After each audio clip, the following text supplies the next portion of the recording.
কস্তুরী হল একটি অতি মহামূল্যবান প্রাণীজ সুগন্ধি। এর মূল্য স্বর্ণের মূল্যের প্রায় ৩ গুণ। হরিণের নাভিতে সৃষ্ট হওয়া এক ধরনের গ্রন্থি থেকে নিঃসৃত সুগন্ধি হল কস্তুরী।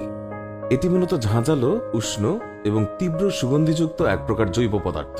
কথিত আছে, এক তিল পরিমাণ কস্তুরী কোনো স্থানে পড়লে বহু বছর সেখানে এর সুগন্ধির অস্তিত্ব পাওয়া যায়। এটি সরাসরি ব্যবহার উপযোগী নয়, তবে অন্য কোনো গন্ধহীন পদার্থের সঙ্গে মিশিয়ে তৈরি হয় বিশ্বের এই মূল্যবান সুগন্ধি।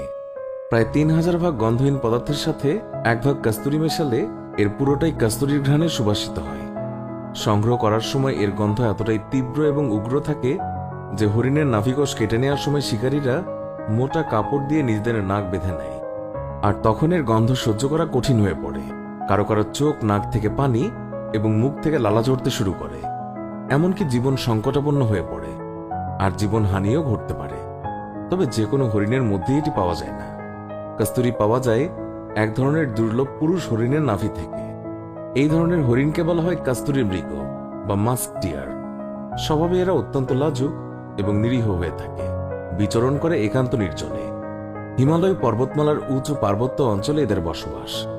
এখানে থাকা এইসব দুর্লভ প্রকৃতির হরিণ থেকে পাওয়া যায় সর্বোত্তম কস্তুরী।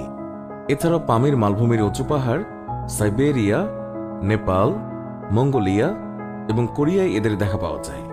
পরিপূর্ণ কস্তুরী পেতে হলে অপেক্ষা করতে হয় দীর্ঘ সময়।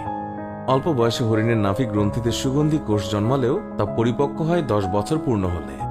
হরিণের পরিপূর্ণ বয়স হলে প্রজনন ঋতুতে এদের সুগন্ধি দ্বারা আকৃষ্ট হয় হরিণী। এই সময় এদের শরীর থেকে খসে পড়ে পশমে আবৃত কস্তুরী।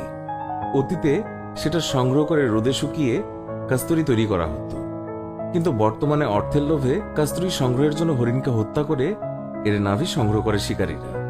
মজার বিষয় হলো, এই প্রজাতির হরিণ নিজেরাই বুঝতে পারে না শরীর থেকে ছড়িয়ে পড়া সুগন্ধির উৎস সম্পর্কে। এই উৎস খুঁজতে তারা এদিক ওদিক ছুটে বেড়ায়। এমনকি তীব্র সুগন্ধির জন্য এরা নিজেকে লুকিয়ে রাখতেও পারে না। আর এই সুগন্ধির উৎস ধরে শিকারীরা এদেরকে সহজেই খুঁজে পায়।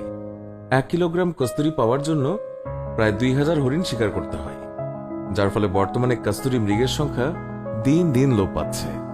কস্তুরী সুগন্ধি ছাড়াও বহু গুণ সম্পন্ন এবং বহু প্রাচীনকাল থেকে ব্যবহার্য বিলাসিতার একটি অংশ। সুগন্ধি ছাড়াও ঔষধ হিসেবে এর বিশাল ব্যবহার অতি প্রাচীনকাল থেকেই দেখা যায়। সুপ্রিয় দর্শক, এই ছিল আজকের ভিডিও। ভিডিওটি ভালো লাগলে লাইক দিন, আমাদের অন্য ভিডিওগুলোও দেখুন। দেখা হচ্ছে পরবর্তী ভিডিওতে।